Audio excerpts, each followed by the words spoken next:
Hi dear student, मैं दीपक कुमार प्रगत coaching classes के यूट्यूब चैनल पर आपका स्वागत करते हैं। डियर स्टूडेंट, हम लोग यहाँ पर क्लास 12 की मैथ पढ़ रहे हैं, जिसमें हमने लिया है त्रिविमीय ज्यामिति प्रश्नावली 11B और यह वीडियो भाग 16 है।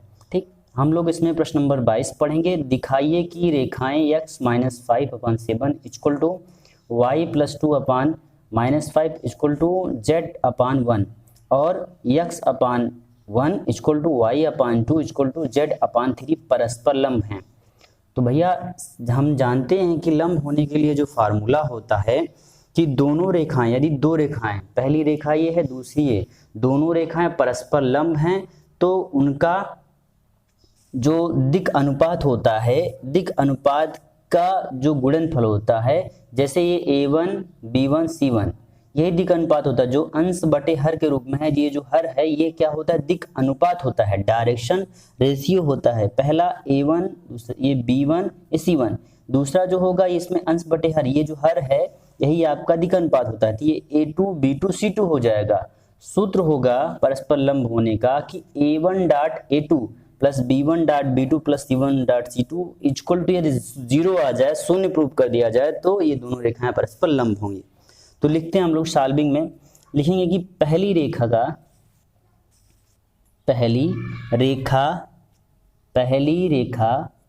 x-5/7 equal to y+2/-5 equal to z/1 के दिक्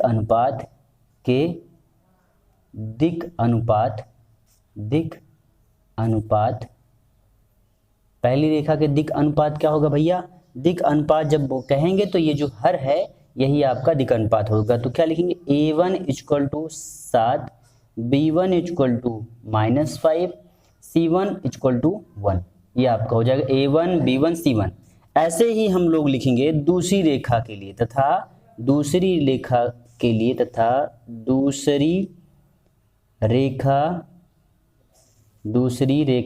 x/1 equal to y/2 equal to z/3 के दिक् अनुपात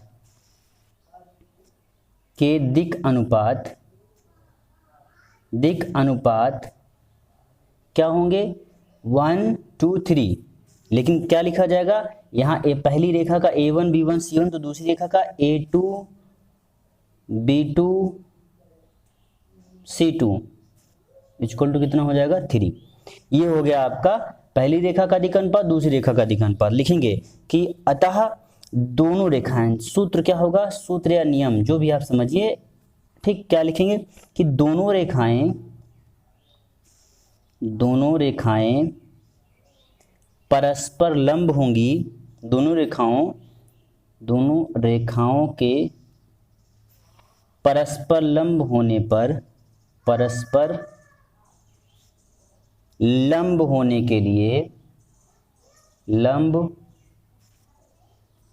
के लिए क्या करेंगे आप, नियम होता है a1 a2, ध्यान रखिएगा, a1 a2 plus b1 b2 plus c1 c2 equal to 0 हो जाएगा।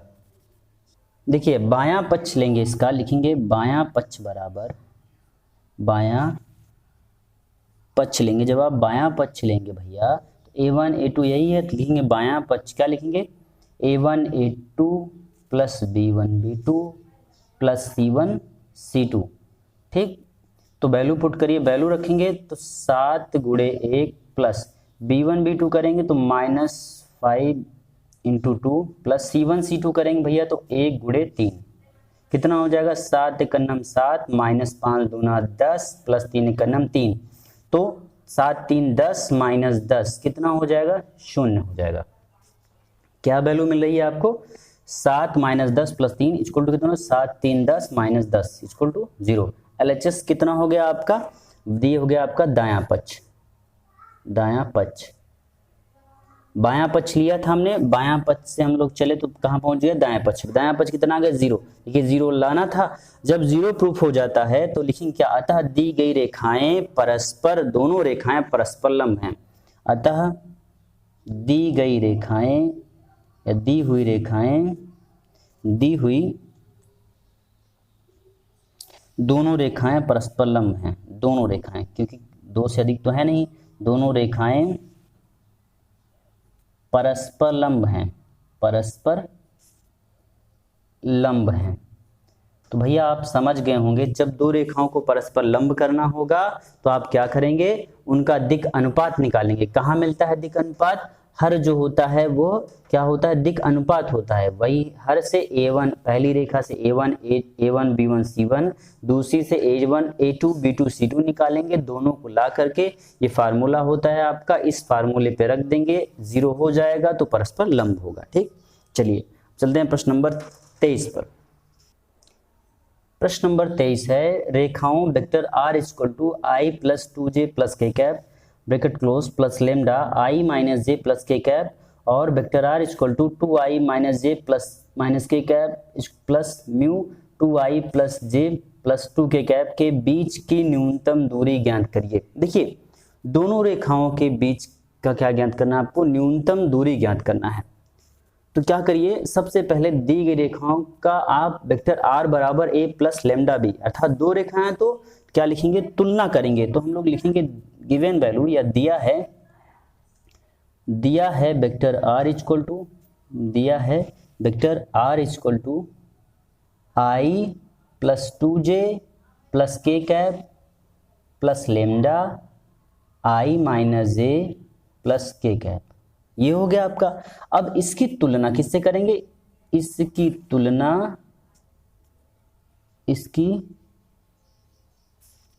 तुलना vector r equal to a1 plus lambda b1 से करने पर यदि आप ऐसे नहीं लिखते हैं तो डायरेक्ट तुलना कर लीजिए, ये a1 ये b1। देखिए, पहले हमने आपको तुलना करना पहले भी सिखाया है। तो a1 इक्वल टू हो जाएगा i plus 2j plus K cap. कैसे, ये देखिए r में ये पहला वाला a1 होगा, लेमडा के बाद जो ये दी गई वैल्यू ये b1 होगा, और b1 इक्वल टू क्या हो जाएगा, i minus J plus K cap. ये आपका a1 और b1 तथा r क्या होगा, दूसरा जो r दिया गया तथा दूसरी रेखा r इक्वल टू दी गई है 2i minus J minus K cap plus mu 2i plus J plus 2 K cap. क्या करेंगे, इन दोनों में भी ऐसे ही तुलना करेंगे, किससे, r इक्वल टू लिखेंगे a2 प्लस म्यू b2 से तुलना करने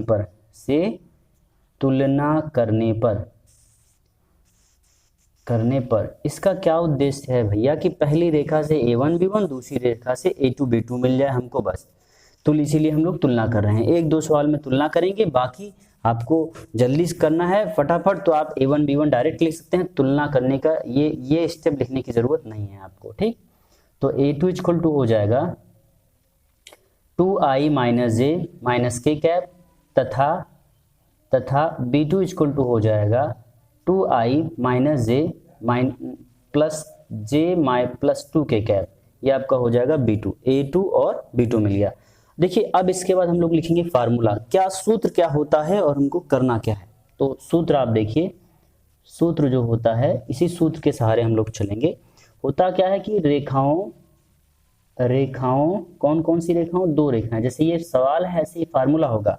तो लिखेंगे रेखाओं vector r equal to a1 plus lambda b1 तथा r equal to a2 plus lambda या म्यू b2 के बीच यहाँ देखिए के बीच की न्यूनतम दूरी, याद रखिएगा, न्यूनतम पूछ रहा है, न्यूनतम दूरी। तो न्यूनतम दूरी का जब हम लोग फार्मूला पढ़ेंगे तो d इक्वल टू होता है, d इक्वल टू होगा mod of a2 minus a1, vector mod of a2 minus a1 into b1 cross b2 upon vector mod of b1 cross b2 हो जाएगा, ये mod of b1 cross b2। ठीक, हम लोग dot product और cross product दोनों पढ़ चुके हैं वेक्टर में, इसलिए यहाँ पे कोई दिक्कत नहीं होगी निकालने में। इसे आप इक्वेशन A1 बना दीजिए, इक्वेशन 1 बना लीजिए। फार्मूला लिखा, इक्वेशन 1 बना लिया। अब हमको क्या क्या निकालना है, A2 माइनस A1 निकालना है, B1 क्रॉस B2 निकालना है, फिर mod of B1 cross B2 सबको निकाल के इक्वेशन 1 में लाके वैल्यू रख करके सॉल्व कर लिए। D फॉर डिस्टेंस, फॉर दूरी, न्यूनतम दूरी आपको मिल जाएगी। ठीक ना, चलिए शुरू करते हैं इसके आगे की सॉल्विंग। तो सबसे पहले हम लोग क्या निकालेंगे, A2 माइनस A1 निकालेंगे। A2 माइनस A1, तो A2 माइनस A1 के लिखा जाएगा A2 की value 2i minus j plus minus K cap और minus i plus 2j plus K cap equal to, घटाइए, देखिए 2i में से एक आई जाएगा तो क्या मिलेगा, i कैप माइनस ये माइनस और ये ब्रैकेट ओपन होगा तो माइनस 2j, तो माइनस 3j हो जाएगा, minus K cap minus K cap तो माइनस 2 के कैप हो जाएगा। ये हो गया, आपको क्या मिल गया, A2 माइनस A1 मिल गया आपका। ठीक, अब क्या निकालना है, हमको निकालना है B1 क्रॉस B2 तथा B1 क्रॉस B2। तो B1 क्रॉस B2 के लिए हम लोग क्या लिखेंगे, B1 की वैल्यू क्या है, i minus j plus K cap cross 2i plus j minus plus 2 K cap, ये माइनस है आपका, i minus J plus K cap cross i 2i plus J plus 2 K cap. तो इसको solving करने के लिए हम लोग इस तरीके से बॉक्स बनाएंगे, लिखेंगे i j k। अब B1 के i j k का जो गुणांक है उससे लिखा जाएगा 1 माइनस 1 और 1, और B2 का जो गुणांक है उससे नीचे, तो 2 2 1 और 2। अब सॉल्विंग कैसे करते हैं, क्या करेंगे भैया, ऐसे सारणी के लिए सॉल्व करने के लिए i जब लेंगे तो ये इसका स्तंभ और इसकी पंक्ति कैंसिल, तो 2 एकन्नम 2 लिखेंगे i ब्रैकेट में, 2 एकन्नम 2 माइनस 2 और फिर माइनस बीच में होता है, 1 एकन्नम 1 माइनस 1, ये हो गया i। फिर सेकंड जब आते हैं j लेते हैं तो यहाँ माइनस चलता है, पहला प्लस दूसरा माइनस, तो माइनस j लेंगे तो ये स्तंभ और ये पंक्ति कैंसिल, तो 2 एकन्नम 2 माइनस 2 एकन्नम 2। फिर j के पास चलते हैं, जब हम j पे चलेंगे तो यहाँ क्या लिखेंगे, प्लस i j हो गया k plus K cap bracket में, ये स्तंभ कैंसिल, ये पंक्ति, 1 एकन्नम 1 माइनस 2 एकन्नम 2 लेकिन माइनस 2, तो यहाँ माइनस है तो प्लस 2 हो जाएगा, प्लस 2 के कैप। अब इसको और सॉल्व कर लीजिए, ये समान पद है, ऋण ऋण है दोनों, तो जुड़ जाएंगे, क्या मिलेगा हमको, माइनस 3i, और ये 0 हो जाएगा क्योंकि माइनस 2 से प्लस 2 घटेगा, 0 हो जाएगा, j हट जाएगा, तो लिख सकते हैं प्लस 0j, या मत लिखे, कोई जरूरत नहीं। k के पास आइए, k के पास आएंगे तो k 2 प्लस 3 मतलब प्लस 3 के कैप। ठीक, चलिए अब क्या करेंगे, ये है आपका B1 क्रॉस B2, इसका क्या निकालेंगे हम लोग, मापांक निकालेंगे। क्या निकालेंगे, मापांक निकालेंगे, लिखेंगे तो तथा मापांक mod of B1 cross B2, vector B1 cross B2 equal to root में 3 का माइनस 3 का स्क्वायर प्लस 3 का स्क्वायर, 3 3 का 9 प्लस 9, 9 9 कितना हो जाएगा, 18, 18 को सॉल्व करेंगे, 3 3 का 9 गुणे 3 3 का 9 दूना 18, तो कितना हो जाएगा 3√2, तो कितना मिलेगा, mod of B1 cross B2 आपको मिल जाएगा 3√2। अब क्या करिए, इन सभी वैल्यू को उठाइए, इक्वेशन 1 में रख दीजिए। ठीक, तो लिखेंगे समीकरण 1 में A2 माइनस A1 तथा B1 क्रॉस B2 और mod of B1 cross B2 का मान रखने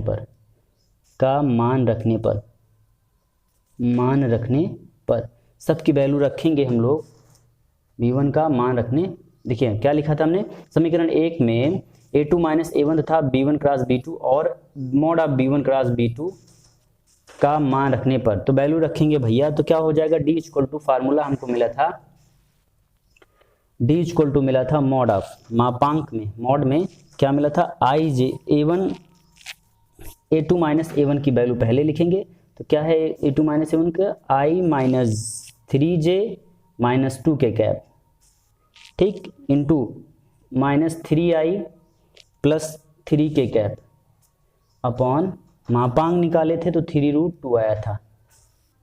ठीक, सॉल्विंग करते हैं, सॉल्विंग करेंगे तो देखिए यहाँ डॉट प्रोडक्ट है तो गुणा होगा आई का आई के साथ, 3 × 3 -3।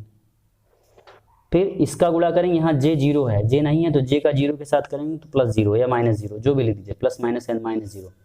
फिर -2 तिहाई 6, माइनस माइनस प्लस माइनस गुणा -2 तिहाई 6 अपॉन 3√2, 3√2। सॉल्विंग करिए, मापांक में मॉड ऑफ -9 अपान कितना 3√2, 3 त्रिका 9, 3√2 अपान 2। अब ये कैसे आ गया, एक स्टेप हमने क्या किया, √2 का ऊपर नीचे गुणा कर देंगे तो ये √2 कैंसिल हो जाएगा भैया। देखिए जरा ध्यान से क्या लिख सकते हैं, और ये माइनस कैसे हट जाएगा, एक स्टेप हमने काट दिया है तो फिर से दिखा देंगे। देखो 3 त्रिका 9 कटेगा, ठीक, और मापांक में है इसलिए यह प्लस हो जाएगा, मॉड से बाहर निकलेगी वैल्यू तो प्लस में, और √2 1/√2 हर में √2 है तो ऊपर नीचे √2 से गुणा कर दीजिए तो वैल्यू आपको ये मिल जाएगी। ठीक, नीचे √2 का मान 2 हो जाएगा, ऊपर हो जाएगा 3√2, ये आपका आंसर हो जाएगा। क्या लिखेंगे 3√2/2, ये आपका क्या हो जाएगा आंसर, यही हो जाएगी आपकी दूरी। और दूरी ऋणात्मक नहीं होती है इसलिए हम लोग मॉड लेके चलते हैं। अगर आप मॉड नहीं लगाते हैं तो आखिरी में ऋण हटा दीजिएगा, मॉड लगाएंगे, सिंपल सी बात है, वो समझ में आएगा आपको। चलिए सवाल नंबर 24 है कि दर्शाइए कि रेखाएं x -4/-2 = y + 3/4 = z + 1/2 तथा x + 1/5 = y - 1/2 = z + 3/1 परस्पर लंब हैं। जब दो रेखाएं परस्पर लंब होती हैं तो उनका सूत्र होता है cos θ = सॉल्विंग में हम लोग लिखेंगे कि रेखाएं, दी गई रेखाएं, पहली रेखा जो है x -4/-2 = y + 3/4 = z + 1/2। इसमें भैया a1 b, ये जो वेक्टर b1 होगा माना वेक्टर b1 तथा b2 रेखाओं, दोनों रेखाओं के सदिश के समांतर हैं तो b1 = हो जाएगा -2i + 4j + 2 के कैप। ठीक, पहली रेखा से ये मिल जाएगा आपको, ठीक है b1। ऐसे ही दूसरी रेखा लिखेंगे तथा दूसरी रेखा यहां हमने लिखा था दी गई रेखा है, आप लिखिए चाहे मत लिखिए, दूसरी रेखा डायरेक्ट लिख सकते हैं x + 1/5 = y - 1/2 = z + 3/1। इसमें b2 क्या हो जाएगा, b2 ये जो नीचे वैल्यू दी गई हर में यही लिखा जाएगा 5i + 2j plus K cap. अब b1 और b2 को उठाइएगा, सूत्र क्या होता है, परस्पर लंब होंगी जब दो रेखाएं तो सूत्र होता है cos θ = क्या लिखते हैं, cos θ